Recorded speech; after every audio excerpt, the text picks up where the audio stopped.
Latest எபிசோடுகளை விளம்பரங்களே இல்லாமல் காணுங்கள்.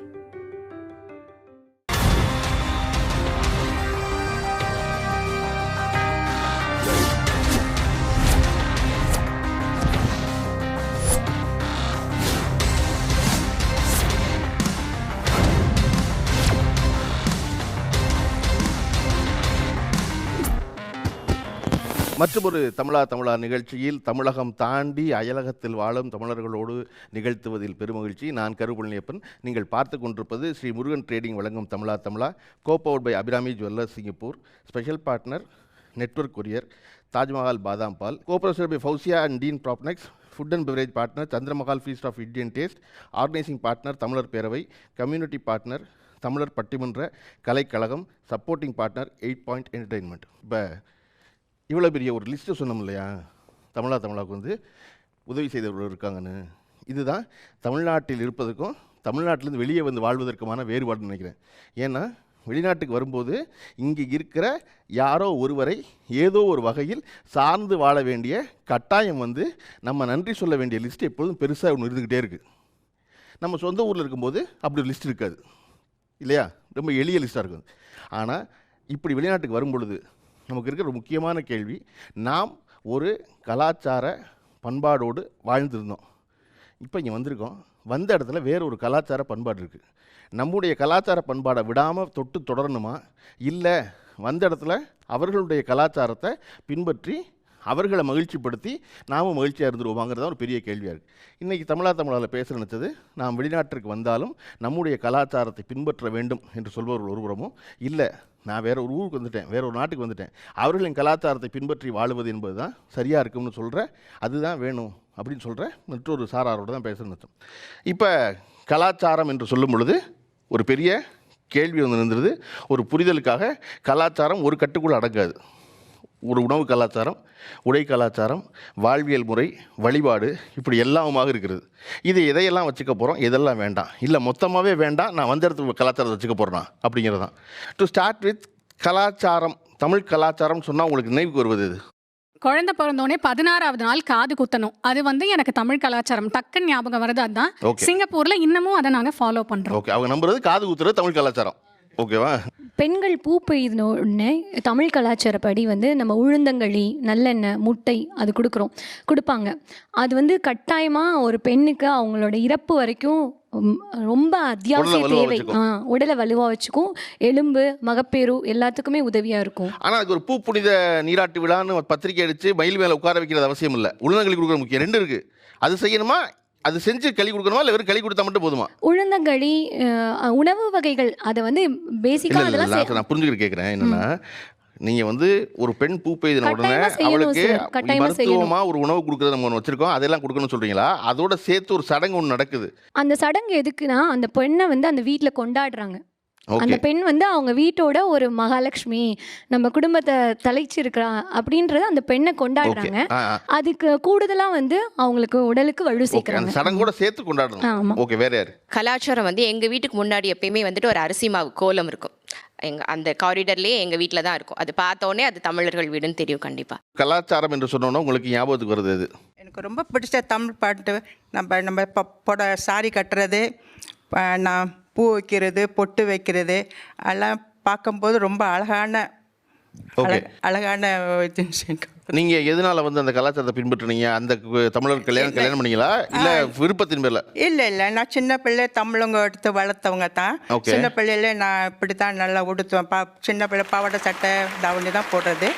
இப்போ வந்து நான் புடவை கட்டிட்டு பொட்டு வச்சு வெளியே போனால் எனக்கு ரொம்ப ஆசை, புடவை கட்டிட்டு தான் போகணுன்னு. ஓகே, அதனால் உடை என்பது நான் விடாமல் நம்ம தமிழ் பாடோட தான் எனக்கு ரொம்ப பிடிக்கும். ஓகே. என்னை பொறுத்த வரைக்கும் சாப்பிட்ற முறையே தமிழர்களுடைய பண்பாடு. கையால் சாப்பிட்ற முறையே, ஸ்பூனு, ஃபோர்க்கு, இப்போ லேட்டஸ்ட் அந்த சாப்ஸ்டிக், இந்த ஊரோடைய பழக்கம். என்னுடைய பழக்கம் இன்னும் வரைக்கும் கையால் பழக்கிறது தான். அதுவே என்னுடைய ஒரு பழக்க வழக்கம் மரபுன்னு நான் நினைக்கிறேன். நாங்கள் வந்து கீழே அமர்ந்து உணவு அருந்துறதை வந்து பின்பற்றுறோம். முன்னாடி பிள்ளைங்க வந்து டைனிங் டேபிள் அந்த மாதிரி சூஸ் பண்ணி உட்காருவாங்க. நாங்கள் வந்து எல்லாரும் அமர்ந்து கீழே உட்காந்து சாப்பிடுவோம். அப்போ தான் வந்து சாப்பிட்றப்ப ஒரு சந்தோஷமாக இருக்கும் அப்படின்னு சொல்லிட்டு அந்த சமணங்கால் போட்டு சாப்பிட்றத நாங்கள் ஃபாலோ பண்ணுறோம். வீட்டு வாசலில் துளசி மாடம் வச்சுருக்கோம். அதை எப்பயுமே வணங்குவது வழக்கம். ஏன்னா எதிர்மறை ஆற்றல் வந்து வீட்டுக்குள்ளே வராமல் இருக்கும். கணவரோட ஆயுளை வந்து அது இன்க்ரீஸ் பண்ணுன்றதுக்காக. பொதுவாக துளசி மாடம்ங்கிறது வந்து வீட்டுக்கு உள்ள வைக்கிறது இல்லை, வாசல் வைக்கிறது இல்லை. நாங்கள் வீட்டு வாசலில் நாங்கள் மாடம் கட்டி வச்சிருக்கோம். ஆமாம், இங்கே ஆனால் வீட்டுக்கு வாசலில் முன்னாடி ஃப்ரண்ட் யார்டில் வச்சுருக்கோம் நாங்கள். தோ பரமசிவன் தமிழ்நாட்டின் பண்பாடை பற்றியும் கலாச்சாரம் பற்றியும் தொடர்ச்சியாக ஆய்வு செஞ்சுருந்த ஒரு அறிஞர் சொன்னார். இப்போ நீங்கள் சொன்னது இல்லையா, பண்பாடு என்பதற்கான ஒரு வரையறை இல்லை. அந்த வரையறை எப்போ வருது அப்படின்னா அது மீறப்படும் பொழுது வருது. அது வரைக்கும் அது வரையறை கிடையாது, எதுன்னு கிடையாது. இப்போ துளசி மாடம் வந்து வீட்டுக்குள்ளே இருந்துச்சு, அந்த வீட்டுக்குள்ளே இருந்தது எனக்கு துளசி மாடம் வேணும், ஆனால் இங்கே வீட்டுக்குள்ளே வைக்க முடியாது, ஆனால் துளசி மாடத்தை வச்சுக்கிறேன், வெளியே வச்சுக்கிறேன். ஏங்க துளசி மாடம் நடுவில் எல்லாம் இருக்கணும் அப்படி கேட்டால் இல்லை, அது முன்னாடி வைக்கலாம் பின்னாடியும் வைக்கலாம், துளசி மாடம் வைக்கணும், அதான் முக்கியம். துளசி மாடம் வைக்கிறது தான் முக்கியம். அதனால துளசி மாடம் வச்சு அதை வணங்குறோம் நாங்கள். ஓகே, இப்போ இவங்க சொல்கிறாங்க இல்லையா, இது வேணும் ஆனால் அதை கொஞ்சம் தள்ளி செஞ்சுக்கலாம், விலைக்கு செஞ்சுக்கலாம், ஆனால் செஞ்சிடணும் அப்படிங்கிறது. நான் இந்த நாட்டுக்கு வந்துட்டேன், என் தேசம் விட்டு வேறு ஒரு நாட்டுக்கு வந்துட்டேன்.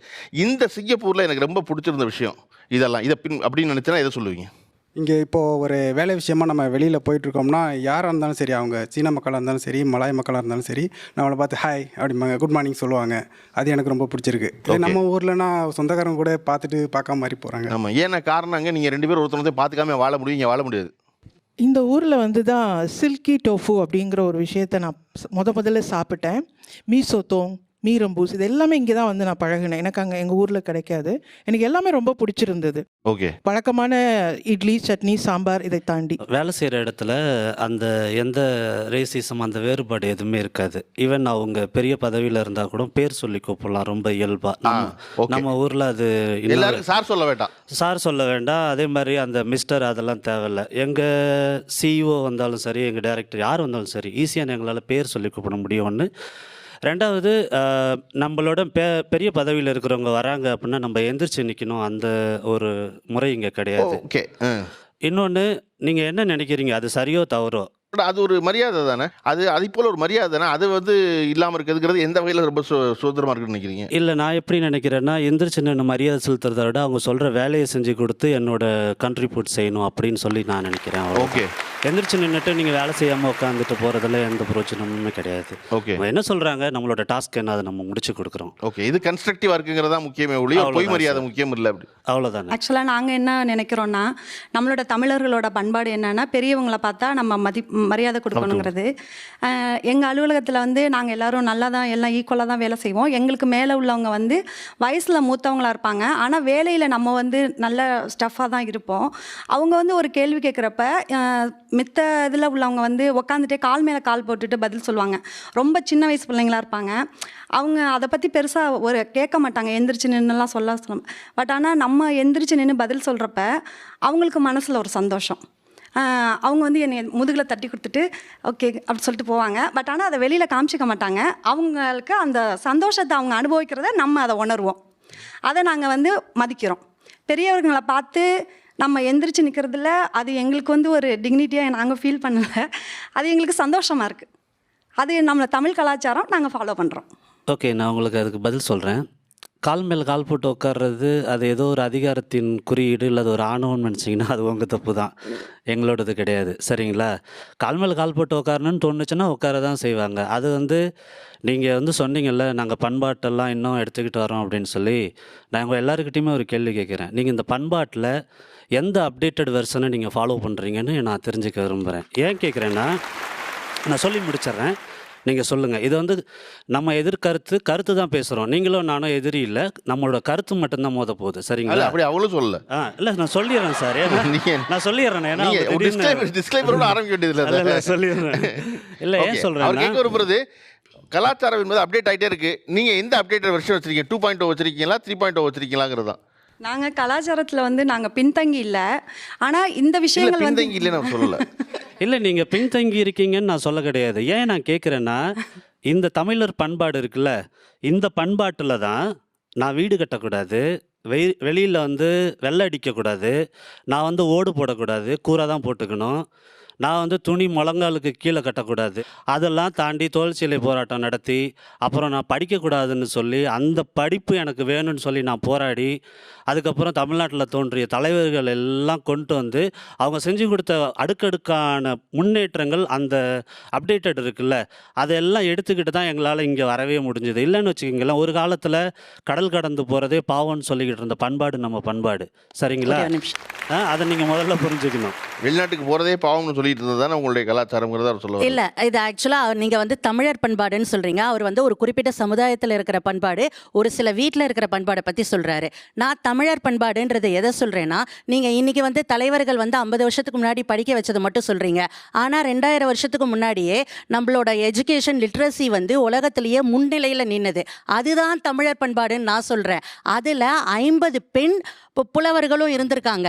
காக்கை பாடினியாரில் ஆரம்பிச்சு அந்த காலத்திலேயே பெண்ணுகளை வெளியில் அமிச்சு படிக்க வச்ச சமுதாயம் தான் நம்ம சமுதாயம். அப்புறம் ஏன் படிக்க வைக்கல? அதுக்கப்புறம் போக போக தான் இவர் சொன்ன மாதிரி அப்டேட்டட்ல மாறிடுச்சு. இவங்க சொன்னாங்கல்ல, நாங்கள் மாறிக்கிறோம்னு. அந்த மாதிரி நடுவில் நிறைய பேர் வேற ட்ரை பண்ணதுனால போச்சு. நான் அதை தான் சொல்கிறேன். இது அப்டேட்டட் வெர்ஷன் கிடையாது. தமிழர் பண்பாடு மரபுன்றது ட்ரெடிஷன், 3000 வருஷம் 2000 வருஷம் ட்ரெடிஷன். அதை தான் நாங்கள் சொல்லிக்கிட்டு இருக்கோம்.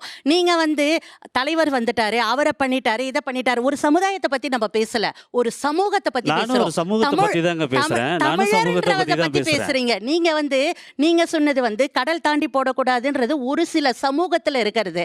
நானும் அந்த குடும்பத்துல இருந்து வந்த பொண்ணு தான். ஆனா தமிழர் சமுதாயம்ன்றது வேற, என்னோட பாட்டி தாத்தாவோட ட்ரெடிஷன்ன்றது வேற. நான் இங்க பேச வந்திருக்கிறது தமிழர் சமுதாயம் தான். என்னை பொறுத்த வரைக்கும் மரபு அப்படின்னு நீங்கள் சொல்கிறப்போவே இங்கே யாருமே வந்து தமிழர் மரபை அப்படி தூக்கி போட்டுட்டு நாங்கள் இன்னொரு மரபை வந்து நாங்கள் பின்பற்றணும் அப்படின்னு இங்கே யாருமே நாங்கள் சொல்லலை. முக்கியமாக அங்கே ஒருத்தவங்க சொன்னாங்க, அதாவது ஒரு குழந்தை பிறந்து 16 நாளுக்கு அப்புறம் வந்து காது குத்துறதுன்னு. 16வது நாள். சரி, சில விஷயங்கள் வந்து மரபு சார்ந்து நம்ம சில தொடர்ச்சிகள் நமக்கு இருக்கும், சில ப்ராக்டிசஸ் இருக்கும். ஆனால் இப்போ நம்ம என்ன பண்ணியிருக்கோம், நிறைய அந்த ப்ராக்டிசஸை வந்து அடுத்த தலைமுறைக்கு கொண்டு போகணுங்கிறதுக்காக அதுக்கு ஒரு அறிவியல் சார்ந்த ஒரு எக்ஸ்பிளனேஷனை நம்ம வந்து புகுத்தியிருக்கோம். அது வந்து உண்மையா இல்லையா அப்படிங்கிறதுக்கான ப்ரூஃப் கூட நமக்கு இல்லை. ரெண்டாவது வந்து பூ பெய்தல் பற்றி ஒரு விஷயம் சொன்னாங்க. அந்த சடங்கு சுற்றுறது, அந்த உணவு முறை கூட என்னால் ஓரளவுக்கு ஏற்றுக்க முடியும். ஆனால் அந்த காலத்தில் நான் என்ன ஏன் கேட்குறேன்னா, மரபு அப்படிங்கிற அந்த கலாச்சார ப்ராக்டிஸை நீங்கள் புரிஞ்சுதான் பண்ணுறீங்களா அப்படிங்கிறது இங்கே இருக்கிறவங்களுக்கு எங்களுக்கு புரியல. சடங்கு சுற்றுறது அப்படிங்கிறது அந்த காலத்துலேயே என்னை பொறுத்த வரைக்கும் அது தவறு. அதாவது ஒரு பெண் வந்து திருமணம் பண்ணுறதுக்கு மட்டும் தான் இருக்காங்க, இந்த மாதிரி அவங்களுக்கு வயசுக்கு வந்துருச்சு, அவங்களுக்கு வந்து திருமணத்துக்கு தயாராக இருக்காங்க அப்படிங்கிறத அறிவிக்கிறதுக்காக செய்யப்பட்ட ஒரு விஷயமா அந்த காலத்தில் இருந்தது. இப்போ நீங்கள் வந்து 12-13 வயசில் வர பிள்ளைங்களுக்கு அது அன்கம்ஃபர்டபுளாக இருக்குது. அப்படி இருக்கிறப்போ நீங்கள் அதே திரும்ப செய்வீங்களா? சைல்டு மேரேஜ் பண்ணி வைக்க போறீங்களா அப்படிங்கிறது என்னுடைய கேள்வி. சைல்டு மேரேஜ் பண்ணி வைக்கிறதுல இதை ஏன் நம்ம இந்த ஆஸ்பெக்ட்ல பார்க்கலாம்? ஒரு பெண் குழந்தைகள் வேணான்ற கலாச்சாரம் வந்து நடுவில் தான் வந்தது இல்லையா? அது அதே நேரத்தில் பெண்களை குழந்தைகள் வேண்டாம்னு சொல்லல அவங்க. பெண் குழந்தைகள் வேண்டாம்னு சொல்ற சடங்கு சொல்றாங்க. அதான் பெண் குழந்தைகளை கொண்டாடி அவங்கள வந்து ஒரு நடுநிலைப்படுத்தும் பொழுது அந்த பசங்களுக்கு வந்து நம்ம வீட்டோட ஒரு மதிப்பிற்குரிய ஒரு ஆளா நம்ம இருக்கிறோம் அப்படின்ற மதிப்புக்குரியவங்க கிடையாது, வேண்டாமே. இப்போ நாங்கள் வேண்டான்னு சொல்கிறோம். அப்போ நாங்கள் வந்து எங்களுக்கு பிடிக்கல, எங்களுக்கு வந்து ஒரு நடு ஹாலில் உட்கார வச்சு இப்படி பண்ணுறது வந்து அன்கம்ஃபர்டபுளாக இருக்குது. அப்போ எங்களுடைய உணர்வுகளை மதிக்காததான் மரபா அப்படின்னு நான் கேட்குறேன். இல்லை, நம்ம குழந்தைங்க பிறந்தோடனே நம்ம பொட்டு வச்சு பூ சுடி பார்க்கணுன்னு ஆசைப்படுவோம். அது வந்து ஒவ்வொரு தாய்க்கும் வந்து உள்ள ஒரு விருப்பம். அந்த இப்போ எனக்கு 2 பொண்ணு. என்னோட பொண்ணுங்களுக்கு வந்து நம்ம விளம்பரப்படுத்தி செய்ய போகிறது கிடையாது. அதே நேரத்துக்கு என் பொண்ணுக்கு நான் அழகு அம்மா ஆசைப்படுவாங்களா இல்லையாம்மா? கட்டாயமா இல்லைம்மா. அது பண்ணுற அன்னைக்கு நீங்களும் உங்கள் வீட்டுக்காரர் மட்டும் தான் வீட்டில் இருப்பீங்களா, இல்லை எல்லாரும் வருவாங்களா? நமக்கு நெருங்கின சொந்தக்காரங்களை அழைச்சி பண்ணுவோம். நெருங்கின சொந்தம் உங்களுக்கு இப்போ 30 பேராக இருக்கும், அவருக்கு 300 பேராக இருக்கும். எவ்வளோ பேரும் அளவு கிடையாது. அப்போ நெருங்கின சொந்தம் கூப்பிடலாம். அவங்க சொல்ல வர்றது அந்த நெருங்கின சொந்தம் எனக்கு நெருங்கினவங்க கிடையாது. ஏன் இவங்க 30 பேரை உட்கார வச்சுட்டு என்னைய கொண்டு வந்து உட்காந்து இந்த வேலையெல்லாம் பார்க்குறீங்க அப்படிங்கிறதான் அவருக்கு. இல்லை, இதில் இன்னொரு விஷயம் என்னன்னா, தமிழ்நாட்டில் செய்கிற சில பாரம்பரியங்கள் வந்து அங்கே பண்ணும்போது உங்களுக்கு வந்து ஆர்டாக தெரியாது. ஆனால் இங்கே இருக்கும்போது நான் ஒரு பள்ளிக்கு போகிறேன், என் நண்பர்கள் சீனர்களாக இருக்காங்க, மலாய்க்காரர்களாக இருக்கும்போது எல்லாரும் பீரியட்ஸ்னு அப்படி வரும்போது எல்லாருமே பள்ளிக்கு போகிறாங்க. நான் மட்டும் எதுக்கு 5 நாள் நான் வீட்டில் இருக்கணும் அப்படிங்கிற ஒரு கேள்வி கண்டிப்பாக இந்த பிள்ளைங்களுக்கு வரும். 5 நாள் வீட்டில் இருக்க சொல்லி கட்டாயமாக சொல்லலை. அதே சீனர்களுக்கும் மலாய் மக்களுக்கும் இந்த நம்ம உணவு ஒவ்வொருத்தவங்களுக்கும் ஒரு மரபு இருக்கும். அதை பற்றி நான் பேச விரும்பல. நான் என்ன சொல்ல வரேன்னா, நான் மெயினாக சொன்னது வந்து நம்மளோட மரபின்படி உணவு பழக்க வழக்கம். அப்போ வந்து ஒரு 30 நாளைக்கு முட்டை கொடுப்பாங்க, 30 நாளைக்கு உளுந்தங்களி. அது அவங்களும் ஓகே தான் சொல்றாங்க. அவங்க வேண்டாம், எனக்கு உளுந்தங்களி கொடுக்காதீங்க, முட்டை கொடுக்காதீங்க, என் உடம்ப நல்லா பார்த்துக்காதீங்கலாம் சொல்லலை. அதை ஏன் டிக்ளேர் பண்ணுறீங்க? அதை ஏன் வெளிப்படுத்துறீங்க, எதையும் எக்ஸ்போஸ் பண்ணுறீங்க? எல்லோரும் வயதுக்கு வருவதைப் போல், ஏஜ் அட்டன் பியூபர்ட்டி போல் எல்லாருக்கும் போல் எனக்கு நடக்குது. என் பக்கத்தில் ஒரு சீன தோழி இருக்கா, என் பக்கத்தில் ஒரு மலாய் தோழி இருக்கா. அவள் சாதாரணமாக ஏஜ் அட்டன் அடுத்த நாள் காலையில் வழக்கம் போல் வந்து வகுப்பறையில் உட்காந்துடுறா, யாருக்குமே தெரியாது. அவள் வீட்லேயும் அவங்க அம்மாவும் இதே போல் ஒரு உளுந்தங்கள் இருக்கும் அங்கேயும் இல்லையா, அங்கேயும் 2 முட்டை அடித்து கொடுத்துருப்பாங்க. முட்டை சாப்பிடல வேணான்னா பரவாயில்ல, உளுந்தங்களி கொடுத்துருப்பாங்க. அதெல்லாம் அவங்களுக்கு எதுவுமே குழப்பம் இல்லை. என்னை ஏன் உட்கார வச்சு அலங்காரம் பண்ணி 10 பேரை கூப்பிட்டு சடங்கு சுற்றுறீங்கிறத அவங்க கேட்க வர்றது. நீங்கள் அதை விட்டு ஏன் அந்த வேலையை செய்கிறீங்க? எனக்கு கேட்டிங்களா அந்த பிள்ளைகிட்ட எப்பயாவது உனக்கு சம்மதமானு கேட்டிங்களாங்கிறத அவங்க கேட்குறது. அவங்க அது வந்து நமக்கு ஒரு சின்ன மன மகிழ்ச்சி சார். இப்போ எப்படி ஸ்ட்ரெஸ் பால கையில வச்சு யாருக்கு? பிள்ளைகளுக்கும் தான் கட்டாயமா. நீங்க உங்க பிள்ளைய கேட்டீங்களான்னு தான் நான் கேக்குறேன். கட்டாயமா எல்லா அந்த அம்மாக்களும் பிள்ளைல ஒண்ணுதான் சொல்லுது, இல்ல மனமகிழ்ச்சி இல்லைன்னு. 100ல ஒரு பிள்ளைக்கு ஜெனரேஷன் அந்த பிள்ளையோட பிரச்சனை இல்ல. எங்க தலைமுறையில வந்து இத கிரிஞ்ச் அப்படின்னு சொல்லுவாங்க. கிரிஞ்ச் அப்படின்னு சொல்லுவாங்க. ரொம்ப கிரிஞ்சு, உட்காரவே முடியாது அந்த இடத்துல. 100ல ஒரு பிள்ளைக்கு இல்லைன்னா அதுக்காண்டி எல்லா பிள்ளைங்களுக்கும் இல்லைன்னு பொதுப்படையா சொல்லக்கூடாதுல்ல. 100ல ஒரு பிள்ளைகள் இல்லை, உங்களுக்கு எப்படிங்க தெரியும்? நாங்க தானே இளைய தலைமுறை, நாங்க பேசிட்டு. உங்களுக்கு எப்படி தெரியும்? இப்போ அவங்க சொல்ற மாதிரி எந்திரிச்சு நின்னா எனக்கு இருக்க மேலதிகாரின்னு சொல்ல வேண்டாம், என்னை விடவும் வயதில் மூத்த ஒருத்தர், அவர் மகிழத்தான் செய்வார். நம்மள ரொம்ப மரியாதையாக ஒருத்தர் எந்திரிச்சு சொல்கிறாங்களே, அதில் தொடங்கி கடைசியாக சொல்கிற இடம் வரைக்கும் எல்லாமே அவர்கள் அதுக்கு ஒரு லாஜிக் காரணம் வச்சுருக்காங்க. இல்லை இதனாலெல்லாம் நான் தொடர வேண்டாம். அவர் ஒன்று சொன்னார் இல்லையா, இது என்னது உங்கள் பாட்டி வேறு என் பாட்டி வேறு இருந்தாங்க, எந்த பாட்டியை ஃபாலோ பண்ணுறேன்னு எனக்கு தெரியலன்னு சொல்கிறாரு. அப்படி இந்த காரணத்துலலாம் இது வேண்டாம்னு நினச்சி அதை சொல்லுவீங்க? தமிழர் மரபு, அதாவது மரபுன்றதே மாற்றம் தான். குறிஞ்சி, மருதம், முல்லை, நெய்தல், பாலை 5 வகை திணையிலையும் 5 திணையிலையும் ஒரே பழக்க வழக்கத்தை யாரும் ஃபாலோ பண்ணல. ஒரே வகையான உணவையும் நம்ம சாப்பிடலை, ஒரே வகையான உடையும் உடுத்தலை. ஒரு கிராமத்தில் இருக்கிற பழக்க வழக்கத்தை நகரத்தில் நம்ம ஃபாலோ பண்ணவே முடியாது. அப்படி இருக்கும்போது இதையெல்லாம் தாண்டி கடல் கடந்து வந்து சிங்கப்பூரில் வந்து உட்காந்துட்டு, ஒரு வெளிநாட்டு, சிங்கப்பூரே தேவையில்லை, ஒரு வெளிநாட்டில் வந்து உட்காந்துட்டு நான் வந்து ஒரு சங்க காலத்திலேயோ இல்லை இந்த காலத்தில் நடக்கிற பழக்க வழக்கத்தை தான் ஃபாலோ பண்ணுவேன்னு சொன்னோன்னா நம்மளால் முன்னேறவே முடியாது, முன்னேறி இருக்கவே முடியாது. இந்த காலகட்டத்துக்கு தகுந்த மாதிரி, இந்த சூழ்நிலைக்கு தகுந்த மாதிரி நம்ம மாற்றி அமைச்சதுனால தான் தமிழர் பண்பாடு, தமிழர் சமூகம் இன்னமும் இங்கே நல்லா இருக்கு. நீங்க வந்து உங்களோடதெல்லாம் பிடிச்சிக்கிட்டே இருப்பேன் நான் வந்து ஒரே நிமிஷம் அங்கிட்ட மேலே கொடுங்க, சொல்லுங்க, சொல்லி முடிங்க. அது மாதிரி நீங்க சொல்றீங்க இந்த பெண்களை வந்து பெருமைப்படுத்துறதுன்னு சொல்லிட்டு. ஆண் பெண் வந்து சமநிலைன்ற நிலையை நோக்கி நம்ம ஓடிட்டு இருக்கோம்.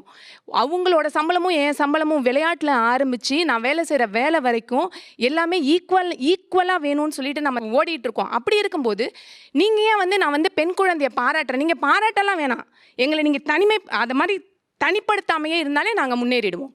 அவங்க சொன்னது வந்து கரெக்டு. ஆனால் அதே பாரி மன்னனும் அதே தொண்டைமானும் கொண்டாடினவங்க ஔவையார். ஔவையார் சொன்ன ஒரே விஷயம் என்னன்னா, எல்லாருமே படிங்க, எல்லாருமே அடுத்தவங்களுக்கு வந்து உதவி பண்ணுங்க. அந்த காலத்திலேயே பெண்களை கொண்டாடின சமூகம் நம்ம சமூகம், தாய் வழி சமூகம். கரெக்டாக சொல்ல போனோம்னா நம்ம ஊரை வந்து தாய் வழி சமூகம்னு சொல்லுவாங்க. ஏன் இப்போ தந்தை வழியா மாறுச்சு? அது நடுவில் அதை தான் நான் சொல்ல வரேன். நம்ம ஃபாரின் இன்ஃப்ளூயன்ஸில் நாங்கள் வந்து இந்த கலாச்சாரத்துலேருந்து கொஞ்சம் வேறுபடுறோம். அப்படின்னும் போது நம்மளோட நாட்டில் வேற கலாச்சாரம் வரும்போது அவங்க அடாப்ட் பண்ணி அவங்களா ஒன்று உருவாக்கிட்டாங்க. இப்போ தாய் வழிக்கு மாறிடலாங்கிறீங்களா நீங்க? தாய் வழியில தான் இருக்கு. நாம அதை இன்னும் போற்ற மறந்துட்டோம். மாறிடலாம் இல்லை, நம்மளோட இயல்பாவே இருக்கு. அதை நம்ம கவனிக்க தவறோம். எங்கெல்லாம் இருக்கோ அதை நம்ம கவனிக்கணும்ன்ற நான். தாய் வழி சமூகத்துக்கும் தந்தை வழி சமூகத்துக்கும் என்ன வேறுபாடு? வேறுபாடு வந்து தாய் வழி சமூகத்துல வந்து நம்ம பழகிறது எல்லாமே வந்து எப்படி சொல்கிறது, நம்மளுடைய தாயை முன்னிறுத்தி, தாயின்றதை விட எல்லாமே தாய்மொழி, தாய் நாடு எல்லாமே அந்த மாதிரி முன்னிறுத்தி வரும். தந்தை வழி சமூகம் மொழி பேசுறதுக்கு முன்னாடி, ஆமா, மொழி பிரச்சனைக்கு முன்னாடி, மொழி பிரச்சனை இல்ல, மொழியே பேசுறதுக்கு முன்னாடி மனுஷன் இருந்திருப்பான்ல, புள்ள பெற்றிருப்பான்ல, தாய் இருந்திருப்பான்ல, அப்ப தாய்மொழி கிடையாது, தாய்மொழி கிடையாது. ஆனா அப்ப தாய் வழி சமூகம், தாய் வழி சமூகம் தான். எதனாலனா அம்மா தான் வீட்டுல இருந்தா. அப்போ இல்ல, ஏன் இல்ல, அம்மா இப்போ வீட்டுல இருந்தா? அப்போ நீங்க சொல்ற டைம் இல்ல, அம்மா தான் பாத்துக்கிட்டா. இல்ல, 2 பேர் போயிடுவாங்க வெளியே, நீங்க போயிடுவாங்க. தாத்தா பாட்டி கிடையாது, தாத்தா பாட்டி கிடையாது. அதனால தான் சொன்னேன். நம்ம எப்பொழுதுமே பேசும்பொழுது பின்னாடி ஏன்னு கேட்டால் அந்த கேள்வி வந்துடும். ஏன் தாய் வழி சமூகம் சிறப்பு அப்படின்னா, இந்த உலகத்தில் தாய் மட்டும்தான் உண்மை. உலகத்தில் மறுக்கவே முடியாத உண்மை என்னன்னா தாய்கிறது மட்டும்தான். தந்தைங்கிறது யார் தெரியுமா? நான் ஏன் தெரியுமா தந்தையை மரியாதை வச்சிருக்கேன்? தந்தை என்பது என் தாயின் மேல் நான் வைத்திருக்க நம்பிக்கை. அதுவும் தாய் தான். எங்கள் அம்மா காமிச்சா இது அப்பான்னு, அதனால அவர் அப்பா. இந்த கையை கெடுக்காம இந்த கையை காமிச்சிருந்தானே இவர் அப்பா எனக்கு. கரெக்டா? அதனால தான் நம்ம தாய் வெளிச்ச முகம் வேணும்னு. தாய் வந்து 4000 வருஷமாக இருந்தா பாட்டு பாடினா அதெல்லாம் காரணம் கிடையாது. இந்த உலகத்தில் மாறவே மாறாத ஒரே ஒரு உண்மை என்னென்னா அம்மா மட்டும்தான். இன்னாருக்கே இவன் பிறந்தான், அதில் மாறவே மாறாது. அதனால தான் அதை வச்சுக்கிட்டே இருந்தோம். அப்போ பெண் வீட்டுக்குள்ளே இல்லை, ஆண் பெண் இருவரும் வெளியே கிளம்பிடுவான். அப்போ முதல்ல வெளியே சுற்றிக்கிட்டு இருந்த பொழுது தங்குறதுக்கு ஒரு இடம்னு ஒன்று வந்துச்சு. ஒரு இடத்துல இருக்கணும். இருக்கும்போது மனுஷன் ரொம்ப பயமுறுத்துனது இது விலங்கு, இருட்டு, ராத்திரி என்ன செய்யறதுன்னு தெரியல. அப்போ தெரியாமல் ஏதோ 2 கல் உரசி ஒரு பொறி வந்துச்சு. ராத்திரி பகலானுச்சு. பகலான பொழுது மறுபடியும் விளக்கு ஏற்ற முடியாத போது ஏற்றின விளக்கை பாதுகாக்க வேண்டிய பொறுப்பு வந்துச்சு. அணைத்து போயிடும், திருப்பி ஏற்ற முடியாது. எந்த கல் உரசி வந்துச்சுன்னு தெரியல. இந்த நெருப்பு உருவாக்கிட்டோம். இந்த நெருப்பை அணையாமல் பாதுகாக்கணுங்கும் போது முதல் முறையாக பெண் ஒரு இடத்துல தங்கினா ஆண் வேட்டைக்கு வெளியே போனான். ஏன்னா வேட்டைக்கு போகிறதோட முக்கியம் அந்த நெருப்பை பாதுகாக்கிறது. ஒருவேளை அன்னைக்கு மாறி ஆண் நெருப்பை பாதுகாத்து பெண் நான் வெளியே போகிறேன்னு சொல்லியிருந்தான்னா இன்றைக்கி அடிப்படையில் அவன் இருந்திருப்பான். ஓகேவா? அதனால அது என்னென்னா, இது நான் சொல்கிறது இது பல லட்சம் ஆண்டு காலத்தில் வளர்ந்த வளர்ச்சி. இது ஒரு நொடி பொழுதில் இல்லை. அப்போ இது இதன் மூலமாக தாய் வெளிச்ச முகம், எதனால் தந்தை வெளிச்ச முகம் அப்படின்னு கேட்கும் பொழுது தான் உங்களுக்கு புரிய வரும். இப்போவும் போய் மாற்றிடலாம், ஒன்றும் பிரச்சனை இல்லை. அங்கே எல்லாம் ப்ரீச்சர் தான், ஆனால் ப்ரீச்சர் ஃபாலோவராக இல்லையே. நான் எதை ஃபாலோ பண்ணுறது? இந்த உணவு பழக்க வழக்கங்கள் நாங்கள் தொடர்ந்து கடைபிடிக்க வேண்டும். ஏனென்றால் இந்த பீட்சாவோ பர்கரோ அவங்க சொன்ன பாவோ இல்லை டோஃபுவோ எதுவாக இருந்தாலும் எங்களோட மரபில் அதை நாங்கள் பாட்டி தாத்தா காலத்திலிருந்து சாப்பிட்டு பழக்கம் இல்லாததால் எங்களோட இடியப்பமோ புட்டோ ப்ரௌன் ரைஸோ எதுவாக இருந்தாலும் அதை சாப்பிட்றப்போ எங்களோட டிஎன்ஏக்குரிய சரியான சத்து உள்ளே போய் சேருதுன்றதும் இந்த சீரகம் என்றது. சீரகம் என்று சொல்லி நாங்கள் சும்மா அவிச்சு குடிச்சிடுறோம். அது அகத்தை சீர் பண்ணுறது தான் அதோட மெயின் பர்பஸே. அப்போ அது எல்லாமே எங்களோட மரபில் மட்டுமே இருக்கிறது எங்களுக்கு பெருமைக்குரிய விஷயம். இதுகளை கடைப்பிடிக்கிறது நல்லது. ஆக்சுவலாக நீங்கள் சொல்கிறது கரெக்டு தான். தமிழ் மரபுப்படி தமிழில் ட்ரெடிஷ்னல் ஃபுட்டு நிறைய இருக்குது, அதை எடுத்துக்கிறோம். ஆனால் நீங்கள் நினைக்கிற மாதிரி உலகத்தில் மற்ற இனத்துலலாம் அது இல்லைன்னு நினச்சிடாதீங்க.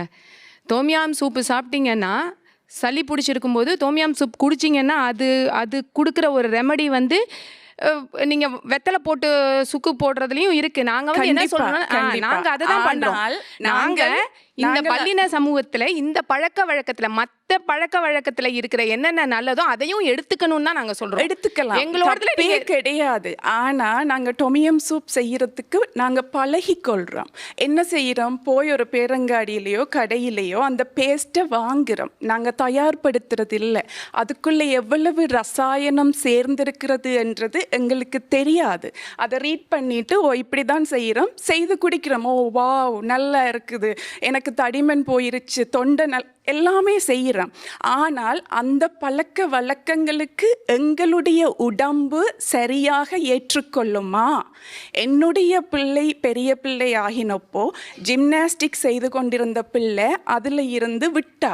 ஏனெண்டா அவள் சொல்கிறா, எனக்கு கஷ்டமாக இருக்கம்மா, பேக் பெயினாக இருக்குது, கால் இழுக்குதுன்னு. ஆனால் அதையே ஒரு சைனீஸ் பொண்ணு செய்துட்டு கண்டினியூ பண்ணுறா. அது ஏன் அங்கே மாறுது? எங்களோட சாப்பாட்டினுடைய பழக்க வழக்கங்களும் எங்களுடைய உடல் அமைப்பும் அங்கே நிறையவே வேலை செய்து கொண்டிருக்கிறது.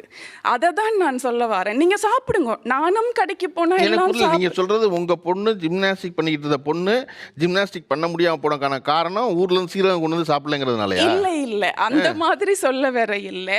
எங்களோட உடல் வாகு வேறுபடுகிறது மற்ற மனிதர்கள், அதாவது சீனர்களோ வெள்ளையின மக்களுடைய உடல் வாகுவில் இருந்து வேறுபடுறது என்றதை தான் சொல்கிறேன். அவங்க என்ன சொல்ல வர்றாங்கன்னா, என்னுடைய மரபணுக்களில் பல நெடுங்காலமாக நான் ஒரு உணவு பழக்க வழக்கத்துக்கு பழகியிருக்கேன். அதுதான் எனக்கு பெரிய உற்சாகம் தரும். சரியா? அப்படிங்கும்போது நான் இங்கே வந்து பொதுவான ஒரு சாப்பாடை சாப்பிடும்போது அது என் மகளின் மரபணுவுக்கு சேரலையோன்னு எனக்கு ஒரு சந்தேகம் வருது. அவளுக்கு ஒருவேளை, ஏன்னா இங்கே இருக்கிற ஒரு சீன புள்ள அவளின் மரபின்படியே சாப்பிட்டுக்கிட்டு இருக்கும்போது அவர் ரொம்ப உற்சாகம் தர்றார். அது நிஜமாவே உடலில் எவ்வளவு சத்தா மாறுதுங்கிறதெல்லாம் அவங்களுக்கும் தெரியல.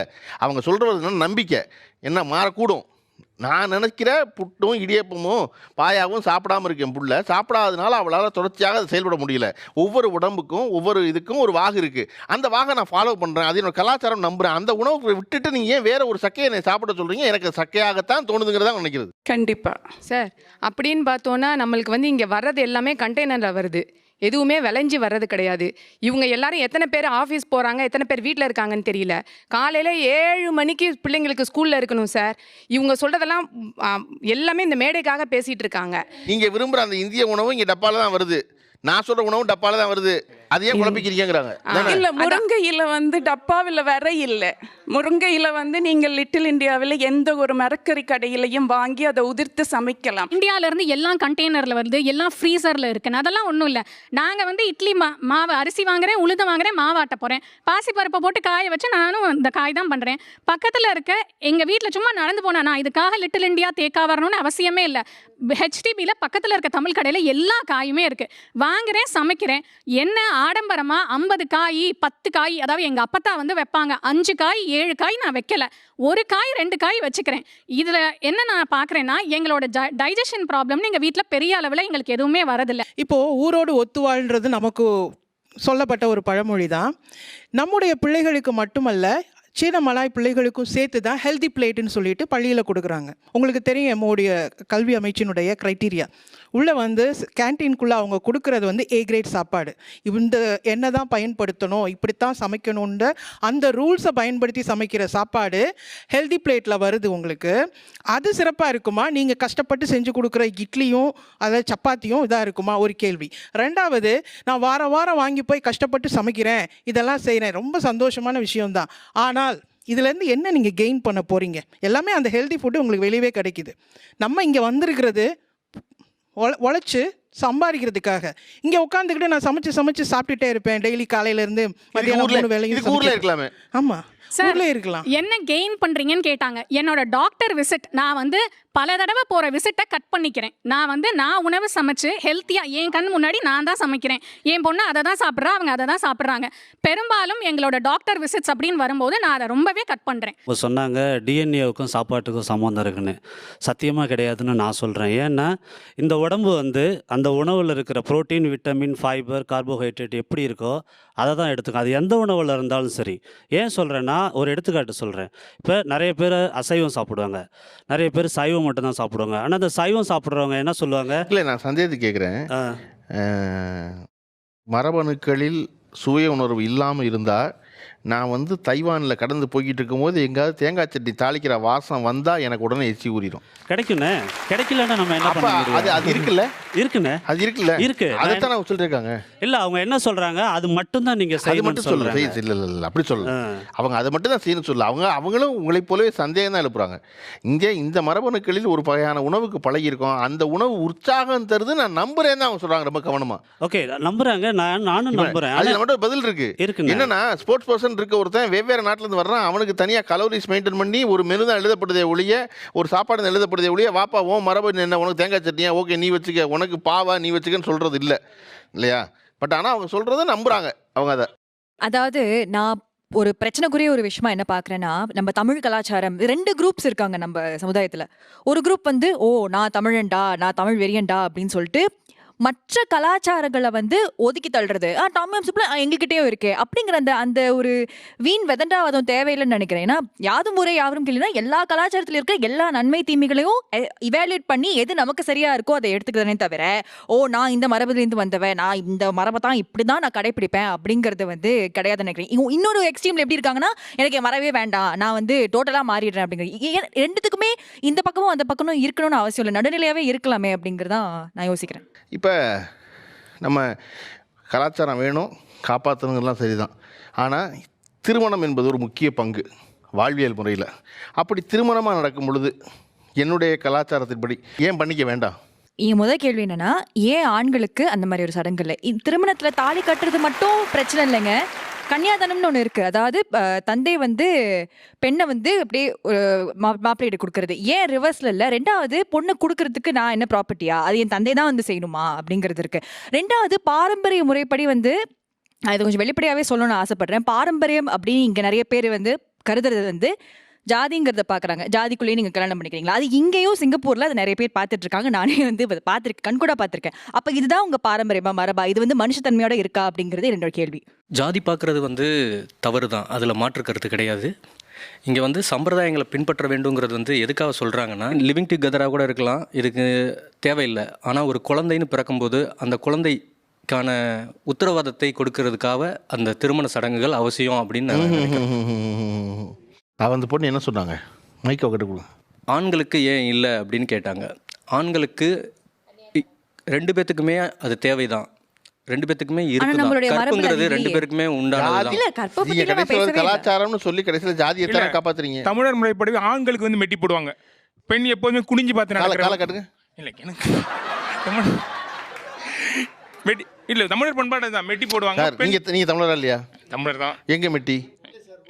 இல்லை தமிழ் இருக்கு சார். அவர் சம்பிரதாயத்தில் இருக்குங்க. உங்க சம்பிரதாயத்தில் இருக்குல்ல? ஆமாம் இருக்குல்ல. எங்க மெட்டி? காலை கட்டுங்க. வெட்டி போடல. இல்லை நான் வெட்டி போடல. உங்க மனைவி தாலி கட்டிருக்காங்களா? தாலி கட்டிருக்காங்க. அவ்வளோதான், மை கொடுத்துருங்க. கன்னியாதானம் வந்து ஏன் அப்பா தான் பண்ணணும் அப்படின்னா, அப்பா தான் முழு மனதோட. ஏன் அப்பா தான் பண்ணணும்ல, ஏன் பொண்ணுக்கு பண்ணணும்னு? இல்லை, அது வந்து அப்பதான் வந்து நீங்க எல்லாரும் வண்டியை உங்க நோக்கத்துக்கே திருப்பீங்க. அதுவுமே இருக்கு. ஏன் அம்மா பண்ணக்கூடாது? இப்போ ஒரு பொண்ணுக்கு வந்து தகப்பன் வந்து சரியானவர் இல்ல, அந்த இதுமே மாறிட்டு வருது. சில சமயங்கள்ல அப்பா இல்லாதப்போ சில அம்மாக்கள் வந்து முன் வராங்க. முதல்ல அது அந்த மாதிரி கன்னியாதானத்தை பண்றதுக்கு சில அம்மாக்கள் வராங்க, அது நடக்குது. ஏன் அது பண்றாங்க அப்படின்னா, அப்பா அம்மா தான் முழு ஆசீர்வாதம் இருக்கும் அப்படின்றதுனால, அவங்க தான் முழு மனதோட வாழ்த்துவாங்கன்றதுனால அந்த ஒரு முறை வச்சிருக்காங்க. எங்க அப்பத்தாக்கு இப்படிதான் கல்யாணம் நடந்துச்சு, எங்க அப்பா அம்மா இப்படிதான் பண்ணிக்கிட்டாங்க. எனக்கும் பிடிச்சிருக்கு. நான் இதையே பார்த்து தான் சின்ன வயசுலேருந்தே வளர்ந்தேன். நான் ஃப்ளைட் ஏறி வந்தேன் அப்படிங்கிற ஒரே காரணத்துக்காகவும், நான் வெளிநாட்டுக்கு வந்திருக்கேன் அப்படிங்கிற ஒரே காரணத்துக்காகவும் நான் எந்த விஷயத்தையுமே வந்து உடைக்க விரும்பலை. இதை வந்து நான் என்னோட பொண்ணுக்கு இதே மாதிரி பண்ணணும்னு ஆசைப்படுறேன். ஸோ இதுதான் வந்து என்னோடது. இன்றைக்கு சிங்கை மண்ணில் தமிழ் ஆட்சி மொழியாக இருக்கிறது. இதற்கு பின்புலம் என்ன? இதற்கு காரணம் என்ன? இதற்கு முக்கியமான காரணம், அன்று தமிழர்கள் இங்கு வந்து வாழ்ந்து அவங்களுக்கு தமிழ் பேசுவதற்காக மட்டுமே தமிழ் நிகழ்ச்சிகள் நடத்தப்பட்டன. தமிழ் முரசு என்ற நாளிதழ் வெளிக்கொண்டு வரப்பட்டது.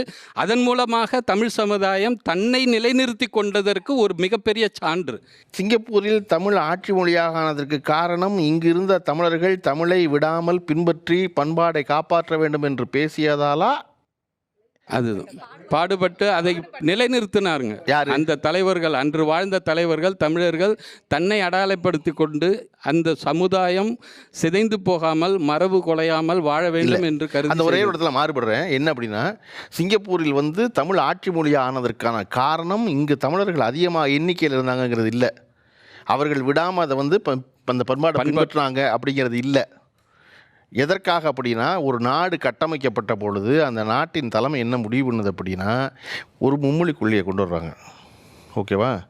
சீனம், மலாய், தமிழ், இது 3 இங்கே ஆட்சி மொழியாக இருக்கும்னு. ஆட்சி மொழியாகிறது போது இந்திய மொழிகளில் தமிழ் மொழியும் ஒன்று.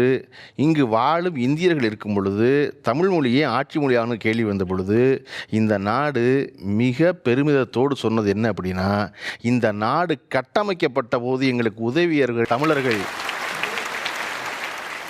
அந்த தமிழர்களின் உடன் இருந்ததனால் அவர்களுடைய மொழி இறுதி வரை இந்திய மொழிகளில் ஒன்றை இங்கே ஆட்சி மொழி ஆக்க மாட்டோம், தமிழ் ஆட்சி மொழி ஆக்குவோம்.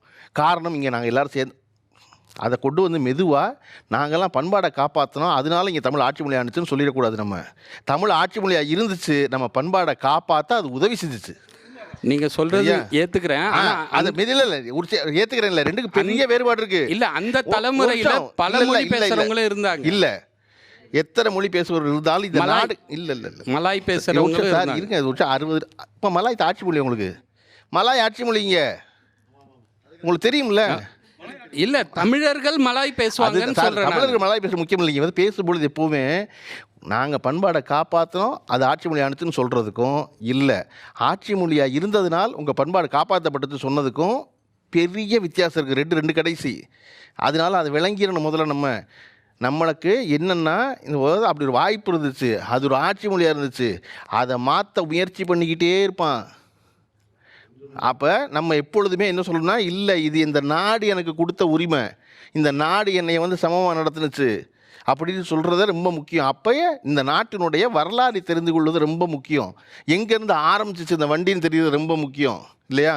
அதனால அவர் போகிற பக்கம் அப்படி ஒரு செய்தியை பதிவு பண்ணிட வேண்டாமேங்கிறக்காக அதை பாட்டு சொன்னேன். உங்கள்கிட்ட திருமணம் என்ன நடந்துச்சு? கோயிலில் தாங்க கல்யாணம் நடந்தது. ஓகே. நான் வளர்ந்ததுல நம்ம தமிழ் பண்பாடு. ஆனால் நான் கல்யாணம் பண்ண பிறகு நம்ம கேரளாக்காரல கல்யாணம். முதல்ல ஒரு இந்திய குடும்பம் நீங்கள். ஆமாம். ஆனால் இப்போ திருமணமாக வரும்போது அந்த நம்ம பழக்கத்துப்படி தான் நடத்தணும்னு நினைக்கிறீங்க நீங்கள்? யா அதே மாதிரி தான் நடக்கணும். நம்ம தமிழ் பண்பாடு தான் நடக்கணும். ஆனால் மலையாளத்தவங்களை தாலி கட்ட மாட்டாங்க, சங்கிலி போட்டு வணக்கம் சொல்லிட்டு அதோட கட்ட மாட்டாங்க, தாலி போடுவாங்க. சங்கிலியில் தாலி போட்டு. இப்போ உங்கள் பிள்ளை நீங்கள் என்ன வளர்க்கணும்னு நினைக்கிறீங்க? எந்த முறைப்படி வளர்க்கணும்னு நினைக்கிறீங்க?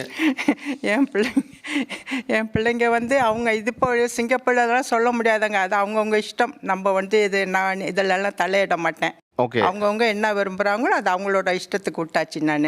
ஓகே. அவங்க என்ன சொல்கிறாங்க? ஓகே பரவாயில்ல, அவங்க ஒன்றும் இது பண்ணல. என்ன மகன் கல்யாணம் பண்ணிட்டாரு, 2 பேர பிள்ளைங்க இருக்காங்க. மகன் யாரை கல்யாணம் பண்ணாரு? அவங்க முஸ்லீம்காரங்களை கல்யாணம் பண்ணியிருக்காங்க. Very good. முஸ்லீம்காரங்களை கல்யாணம் பண்ணியிருக்காங்க. ஓகே, என்ன இருந்தாலும் வந்தாச்சு, நம்ம ஒன்றும் இது பண்ண முடியாது. அது அவங்கவுங்க இஷ்டம் பாருங்க, நம்ம ஒன்றும் தடவை இல்லை. நான் அமைச்சுக்கிட்டேன், ஓகே முடிஞ்சிச்சு. அதான் 2 பேர பிள்ளைங்க இருக்காங்க. மக வந்திருக்கா. ஓகே, அவ்வளோதான். சரி. உடையா நான் என்னுடைய கலாச்சாரத்தை பின்பற்றணும்னு நினைக்கிறேன் அப்படின்னு யாரெல்லாம் நினைக்கிறீங்க? புடவை கட்டுறது, பொண்ணு பாவாடை தாவணி போடுறது, அதுதான். அந்த மாதிரி வேஷ்டி கட்டுறது. புடவை கட்டுல எத்தனை புடவை கட்டு இருக்கு? அது எத்தனையோ வகையில மாறி தான் புடவையே வந்திருக்கு. இந்த ஃபார்ம்ல நீங்க இப்ப இருக்கிற புடவை கட்டு நான் கட்டிட்டு இருக்கேன். இப்ப இருக்கிற புடவை கட்டிட்டு இருக்கேன். நான் 9 கஜம் கட்டிக்கிட்டு இருக்கேன். என் பொண்ணு பாவாடை தாவணி போட்டுட்டு இருக்கா, பாவாடை சட்டை போட்டுட்டு இருக்கா. எது தமிழர் உடை? நான் தமிழர் உடை இதுதான்.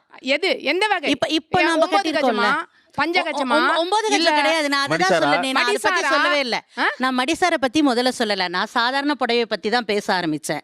நீங்க தான் எதுன்னு கேட்டீங்க. நான் அதையும் கட்டிப்பேன்னு தான் நான் சொன்னேன். அததான் சொல்றேன். இது நான் என்ன கேக்குறேன்னா, வீட்டுல பூஜை இருந்ததுன்னா ஒரு நிமிஷமா, வீட்டுல பூஜை இருந்ததுன்னா, இல்ல நான் ஏதாவது ஒரு இப்போ ஹோமம் வளர்த்து பண்ணேன்னா அந்த டைமுக்கு நான் மடிசார் கட்டிக்கிறேன். மற்ற டைம்ல நான் இந்த புடவையே கட்டிக்கிறேன். நாங்க பேசுறது என்னன்னா, உடை என்பதே பல காலங்களில் பலவிதமான மாறுதற்கு உட்பட்டு தான் வந்திருக்கு உடையே. நீங்கள் இப்போ போட்டுட்டு இருக்கிறதும் நாங்கள் இப்போ போட்டிருக்கிறதும் பல கால மாறுதலுக்கு அப்புறம் தான். சரி. அப்படி இருக்கும்போது நீங்கள் எந்த உடையை, நான் இந்த உடையை தான் பின்பற்றியே இருப்பேன்னா, நீங்கள் எந்த உடையை பின்பற்றிருக்கீங்க? உங்கள் பாட்டியும் தாத்தாவும் கட்டின உடையை இப்போ கட்டிட்டு இருக்கீங்களா? ஒரு நிமிஷம், அதை தான் இப்போ அவங்க சொன்னாங்க. நான் பாட்டியும் தாத்தாவும் மாட்டு வண்டியில் போனோம், இப்போ நீங்கள் ஏரோப்ளைனில் போறீங்களே, அதை பற்றி நம்ம டெக்னாலஜி கிடையாது சார். இல்லை டெக்னாலஜினாலும் இப்போ நான் இந்த இடத்துல நான் இப்போ ஒரு ஹாஸ்பிட்டலுக்கு வேலை செய்கிறேன், இல்லைன்னா நான் ஒரு ஸ்கூலில் வேலை செய்கிறேன். நான் சொல்லிடுறேன், வாங்க கீழே கொடுங்க. வேற யார் உடை? இந்த உடையை பற்றி சொல்கிறப்போ அந்த ரிலேட்டடாக சொல்கிறேன் சார். அந்தந்த ஊருக்கான டெம்பரேச்சருக்கு தகுந்த உடைகள் அந்தந்த ஊரில் அணிஞ்சிக்கிறோம். தமிழ்நாடு இந்தியாவில் ஒரு டெம்பரேச்சர் இருக்குது, நம்ம அது யூஸ் பண்ணுறோம். இங்கே ஒரு அந்த டெம்பரேச்சர் இருக்கிறதுனால நம்ம அந்த உடைகளை இங்கே போட்டுக்கிறாங்க. நாங்கள் அவங்கள அதை போட வேண்டாம், சாரியை தான் கட்டிகிட்டு இருக்கணும், தமிழரோட பண்பாடையே தான் போட்டுட்ருக்கணும்னு சொல்ல வரல. அந்தந்த சீதாதன தன்மைக்கு தகுந்த மாதிரியான உடைகளையும் அணிஞ்சுக்கோங்க, நம்மளோட இதை மறந்துடாதீங்க அப்படின்றத நாங்கள் சொல்ல வரோம். மரபு பார்த்தீங்கன்னா இவங்க எல்லாருமே ஃபாலோ பண்ணுற மாதிரி இல்லை. அவங்க சில்ட்ரன்ஸ் எல்லாருமே தொடர்ந்து ரொம்ப திணிக்கிறாங்க. அவங்க ஒவ்வொரு இதுவுமே திணிக்கிறாங்க. மரபு அவங்களுக்கு பசங்களுக்கு பிடிச்சிருந்ததுன்னா ஆட்டோமேட்டிக்காக அவங்களே ஃபாலோ பண்ண போகிறாங்க. ஏன்னா அவங்களுக்கு பிடிக்கல. ஆனால் ஒருத்தர் பேசும்போது தொடர்ந்து நீ பண்ணு, உனக்கு 2 நாள் கல்யாணம் பண்ணுவேன், உனக்கு இந்த சடங்கு நான் பண்ணுவேன்னு சொல்லி தொடர்ந்து நான் இப்படி தான் பண்ணுவேன்னு சொல்லி அவங்களுடைய ஆசையை திணிக்கிறாங்களே தவிர மற்றபடி மரபு அவங்க கடத்துற மாதிரியே தெரியல. அது நாங்களும் சின்ன பிள்ளையா இருக்கப்ப நம்ம ஊரில் அம்மா எல்லா விசேஷத்துக்கும் எல்லாம் செய்வாங்க. அப்போ நமக்கும் எரிச்சலாக தான் வரும். எதுக்கு அம்மா இதெல்லாம் செஞ்சிட்ருக்காங்க, வீடை கழுவி விடுவாங்க, நம்மளை வந்து தண்ணி எடுத்து ஊற்றும்பாங்க, அப்புறம் வந்து கொழுக்கட்டை வெந்துருச்சுன்னா அதை எடுத்துக்கொண்டு அங்கே கொடும்பாங்க, பக்கத்து வீட்டுக்கு கொடுத்துட்டு வாம்பாங்க. அப்போ நமக்கும் எரிச்சலாக தான் இருந்துச்சு. எதுக்கு அம்மா பலகாரத்தை கொண்டு போய் பக்கத்து வீட்டில் கொடுக்க சொல்கிறாங்க, இதை எடுத்துகிட்டு போய் இங்கே கொடுக்க சொல்கிறாங்க, பக்கத்து வீட்டுக்கு போவோம், அடுத்த வீட்டுக்கு போவோம், கல்யாணத்துக்கு போவோம், இதெல்லாம் பண்ணிகிட்டு இருந்தோம். நம்மளும் எரிச்சலோடு தான் பண்ணிக்கிட்டு இருந்தோம். ஆனால் நம்ம ஒரு பெற்றோர்களாக மாறுறப்ப நம்ம அம்மா எதுக்காக செஞ்சாங்கங்கிறத இப்போ நம்ம உணர்றோம். ஓகே, நம்ம முன்னோர்கள் செஞ்சாங்க அதனால நாங்கள் செய்கிறோங்கிறத தவிர இங்கே விளக்கமாக ரொம்ப குறைச்சா இருக்குது. இது என்ன பண்பாடு, இது என்ன கலாச்சாரம், இதை ஏன் நான் காப்பாற்றணும், என் கலாச்சாரம் எது, என் பண்பாடு எது, என் மொழி எது என்பதில் ஒரு சின்ன குழப்பம் வந்துக்கிட்டே இருக்குது. மறுதளிக்கிற பக்கம் என்ன இருக்குன்னா, முற்றாக வேண்டாம், மறுதளிச்சிரு, இதெல்லாம் அப்புறம் பார்த்துக்கலாம், நான் இங்கே வந்திருக்கேன், இங்கே இருந்துடுறேன் அப்படி சொல்கிறது.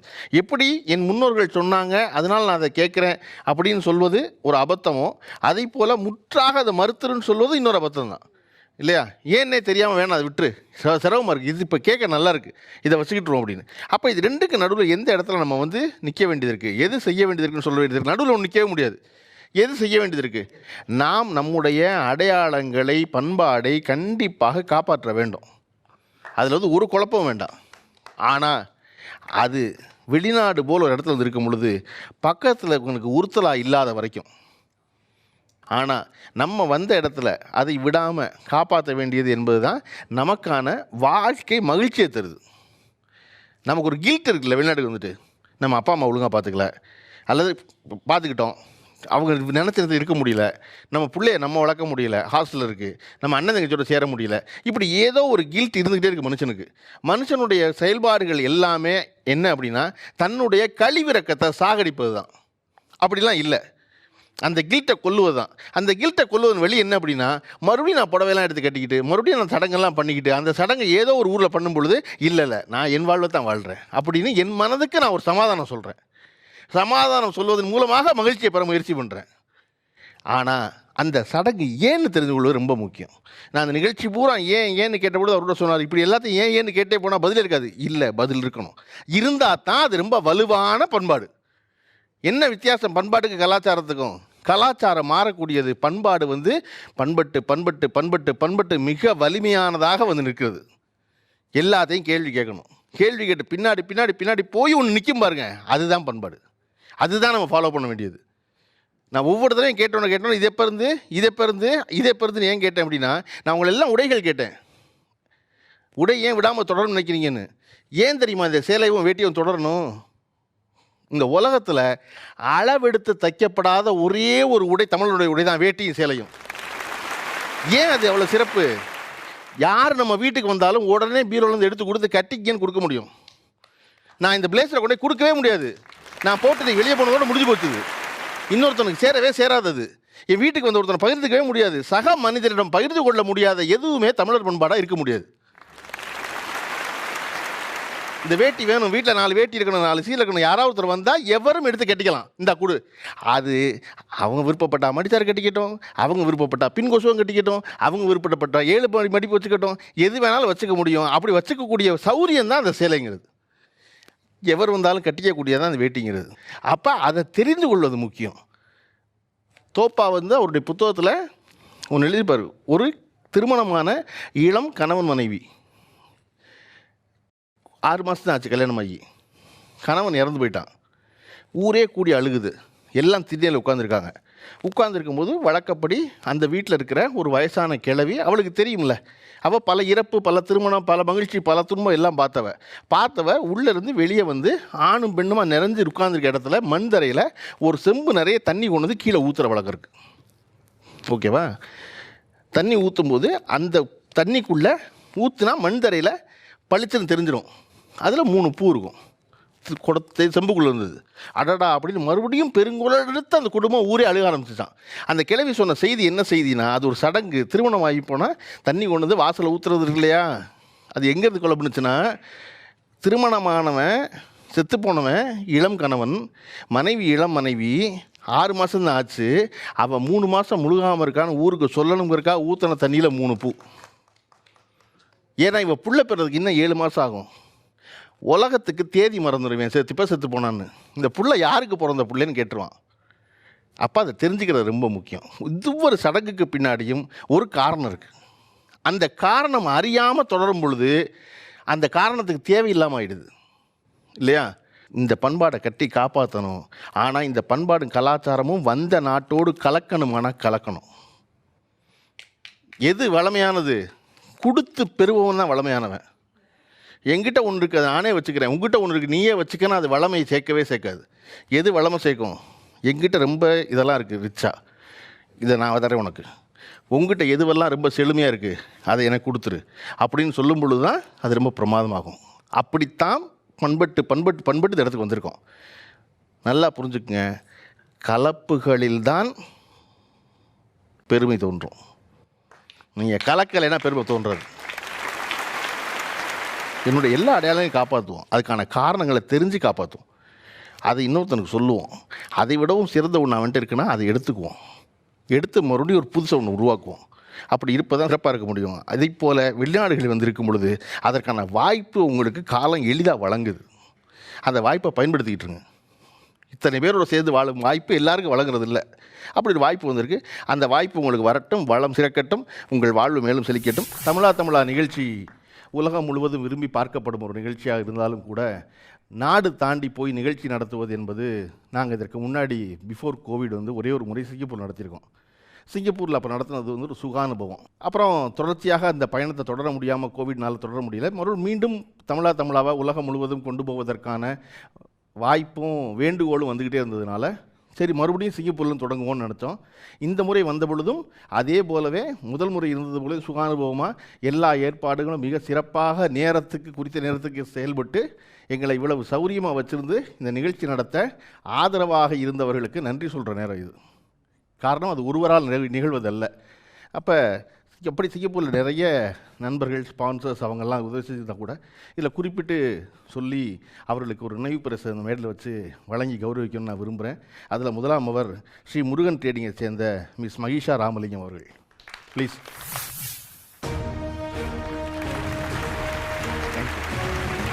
மகிஷாவை தொடர்ந்து அபிராமி ஜுவல்லரியின் திரு பழனியப்பன் அருணாச்சலம் அவர்கள்.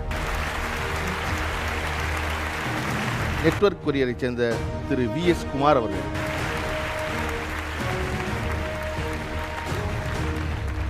தாஜ்மஹால் ஃபுட்ஸ் சேர்ந்த மிஸ்டர் ஷாகுல் அவர்கள்.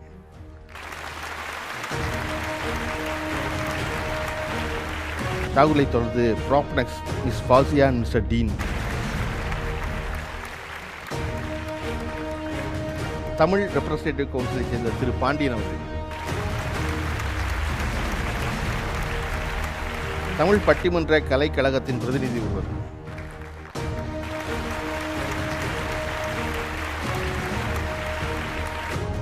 எயிட் பாயிண்ட் என்டர்டெயின்மெண்ட்டின் பிரதிநிதி ஒருவர். தமிழா நிகழ்ச்சியை உலகம் பூரா இருக்கிற தமிழர்கள் பார்த்து பாராட்டி தொடர்ச்சியாக பின்தொடர்ந்தாலும் கூட கடந்த 2 வாரங்களாக சிங்கப்பூரில் இதை நேர்த்தியாக நடத்துவதற்கு உதவிய இங்கிருந்த தமிழ் ரசிகர்களுக்கும் நண்பர்களுக்கும் அனைவருக்கும் நன்றி சொல்ல கடமைப்பட்டிருக்கிறோம்.